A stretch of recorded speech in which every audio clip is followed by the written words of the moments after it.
মোরা একটি দেশকে বাঁচাবো বলে যুদ্ধ করি, মোরা একটি দেশের জন্য হাতে অস্ত্র ধরি।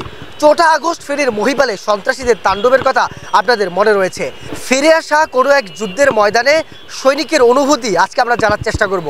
আমাদের সাথে আজকে উপস্থিত রয়েছেন মোহাম্মদ সাইমুদ্দিন।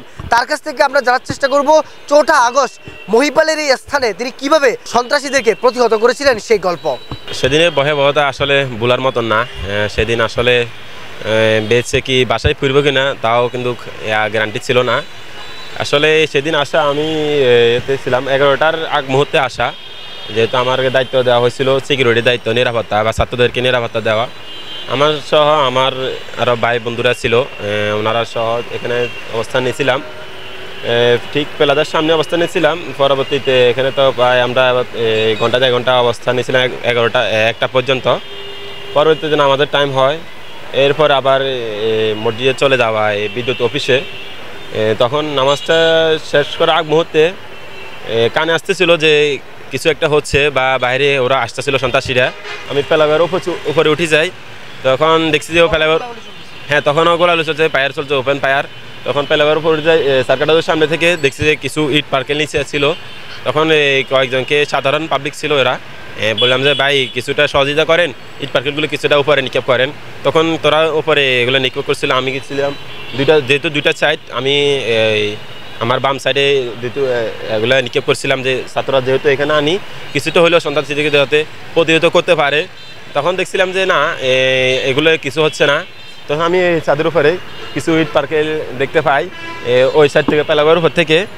তখন দেখলাম যে না, আমারও কিছু করা প্রয়োজন। আসলে সন্ত্রাসীদেরকে এইভাবে তো প্রতিহত করা সম্ভব না। যখন ইট নিক্ষেপ করছিলেন সেরকম শুয়ে শুয়ে গিয়ে ইটগুলো নিক্ষেপ করেছিলেন, এটা কি ক্লান্ত হয়ে করেছিলেন নাকি অন্য কোনো চিন্তা থেকে করেছিলেন? আসলে কথা হচ্ছে যে ওই দিন আমি সকালে ঘুম থেকে উঠি, যেহেতু 11 থেকে ছিল অবস্থান কর্মসূচি ছিল।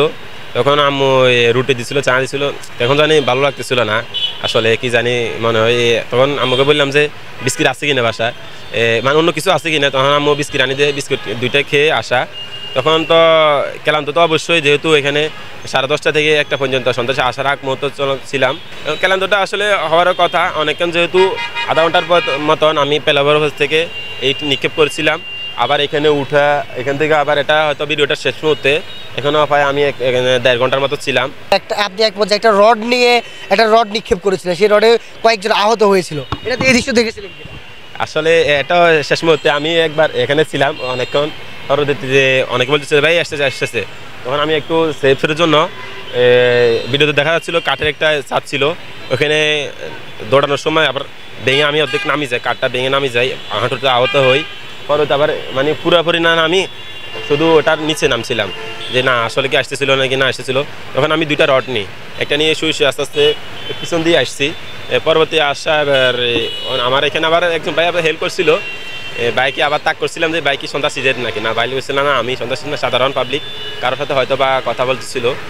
তখন ভাই ইশারা দিছিল যে তখন আসে, সামনে লোক আছে, তখন এটা নিক্ষেপ করে তাদেরকে পিছু হটাতে বাধ্য করেছিলাম।